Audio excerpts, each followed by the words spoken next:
తూర్పుగోదావరి జిల్లా రాజమండ్రి నారాయణ కాలేజ్ నుంచి. ఉమ్మడి ప్రకాశం జిల్లాలో నారాయణ శ్రీ చైతన్య విద్యాసంస్థలు అంటేనే సామాన్యులు భయపడే పరిస్థితి నెలకొంది. ధనికుల పిల్లలు తప్ప పేదలు ఈ కార్పొరేట్ విద్యాసంస్థల వైపు చూసే పరిస్థితే లేదు. విద్యార్థుల తల్లిదండ్రుల నుంచి వేలకు వేలు ఫీజులు వసూలు చేస్తున్నాయి కార్పొరేట్ కాలేజీలు. కార్ఖానాలు బంధించి పిల్లలను పుస్తకాల పురుగులుగా మార్చేస్తున్నారు. ఒంగోలులోని నారాయణ శ్రీ చైతన్య స్కూల్స్ కాలేజీల్లో సరైన వసతులు లేవు. విద్యార్థులు మానసిక ఒత్తిడికి గురవుతున్నారు.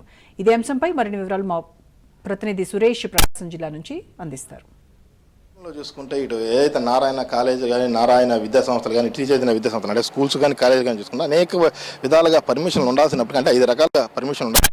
కొన్ని రాకుండా కూడా లేకుండా కూడా స్కూల్స్ నడుపుతున్న పరిస్థితి ఉంది. మనతో మాట్లాడుతుంటే ఇక్కడ కొంతమంది విద్యార్థి యువజన సంఘ నాయకులు అయితే ఉన్నారు. వారిని అడిగి తెలుసుకునే ప్రయత్నం చేద్దాం. చెప్పండి జగదీష్ గారు, ఇక్కడ ఇప్పుడైతే మనం ఈ నారాయణ స్కూల్ దగ్గర ఉన్నాము. ఈ చూసుకుంటే ఇది ఒక కంజెస్టెడ్ అపార్ట్మెంట్ లాగా ఉంది, కానీ దీనికి అక్కడ ప్లే గ్రౌండ్ కూడా లేని పరిస్థితే కనబడుతుంది. దీనికి అసలు పర్మిషన్లు ఉన్నాయంటారా? అయితే రాష్ట్రంలో నారాయణ చైతన్య స్కూల్స్కి ఎక్కడ కూడా పర్మిషన్లు అయితే పర్మిషన్లు ఉన్నా కూడా కొన్ని ఫైర్ సర్టిఫికేట్ పర్మిషన్ కానీ బిల్డింగ్ కానీ పర్మిషన్లు కానీ ఎక్కడా కూడా లేవు. పుట్టగొడుగుల్లాగా ఆంధ్రప్రదేశ్లో కార్పొరేట్ పాఠశాలలు విపరీతంగా కూడా ఫీజులు దోపిడీ చేస్తున్నారు. నారాయణ చేతుల్లో ఉన్నాయో కాలేజీలు కానీ స్కూల్స్ కానీ వీళ్ళు ఇప్పుడు ఎగ్జాంపుల్ ఇప్పుడు 10th ఎగ్జామ్స్ అయిపోయినాయి, మరి కొద్ది రోజులు రిజల్ట్స్ వస్తాయి.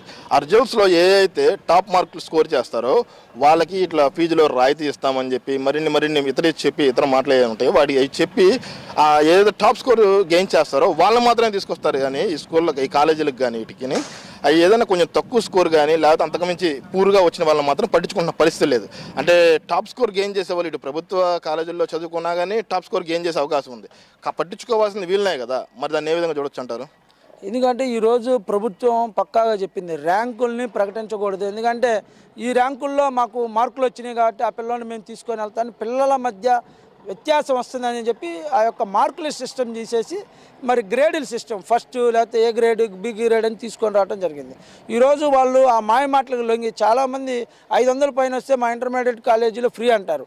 ఆడకు పోయిన తర్వాత మరి పుస్తకాలు ఒక 20,000 వేస్తారు. ఆ 20,000 తర్వాత మళ్ళీ మన బస్ ఫీజు ఒక 20,000 40,000 సరిపోతుంది.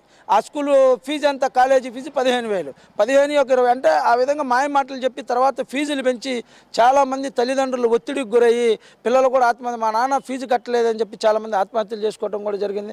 ఈరోజు రాష్ట్ర ప్రభుత్వం ఒకటే గుర్తుపెట్టుకోవాలి, పిల్లల మధ్య వ్యత్యాసం లేకుండా ర్యాంకులు లేకుండా ఈరోజు టాలెంట్ ఈరోజు 1000 మార్కులు వచ్చిన కుర్రోడికి మరి IAS వచ్చిద్దా లేకపోతే డాక్టర్ సీట్ వచ్చిద్దని కాదు, టాలెంట్ ఉంటే ఎవరైనా దాదాపుగా 500 మార్కులు వచ్చినోడు కూడా 1000 మార్కుల్లో టాలెంట్లో ఎంసెట్లో ర్యాంక్ కొట్టిన వాళ్ళు ఉన్నారు. ఫస్ట్ ర్యాంక్ వచ్చింది, అప్పుడు ఆ రోజు వాళ్ళని మరి గ్రహించడం జరుగుతుంది. అలా కాకుండా విద్యార్థుల మధ్య వ్యత్యాసం లేకుండా ర్యాంకులు తేడా లేకుండా ఈ యొక్క కార్పొరేట్ సంస్థలు PROలు ఇంకా దారుణం ఏంటంటే PROలు ప్రతి కాలేజీకి ఒక 10 మంది PROలు ఉంటారు. ఆ PRO ఇంటికి వెళ్ళి ఫీజులు రాస్తామని రాసిన తర్వాత వాళ్ళు పిల్లల్ని చేర్పించే విధంగా టీచర్ల మీద ఒత్తిడి తీసుకొని వచ్చి మా కాలేజీలో మా స్కూల్లో జరగలేకపోతే నీకు జీతం పెంచం.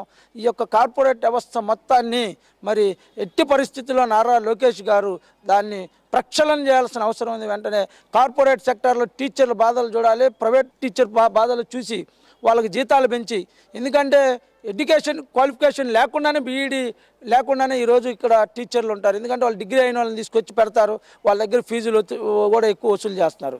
కాకపోతే ఏంటంటే పేరుకు మాత్రమే ఉంటారు.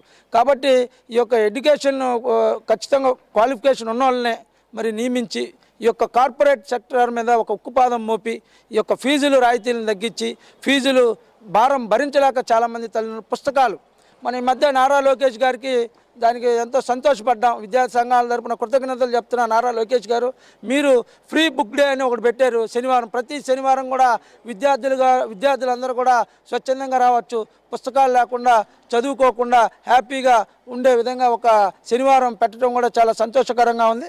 కాబట్టి ఈ కార్పొరేట్ సెక్టార్లో కూడా ఒక మార్పు తీసుకొని రావాలని చెప్పి మేము కోరుకుంటున్నాం. ఇది విద్యార్థి యువజన సంఘ నాయకులు చెప్తుంది.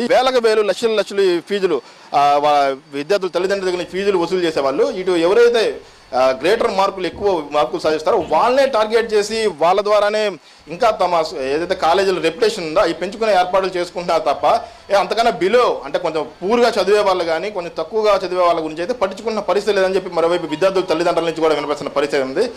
కెమెరామ్యాన్ కరుణ్తో సురేష్, రాజ్ న్యూస్, ఒంగోలు నుండి.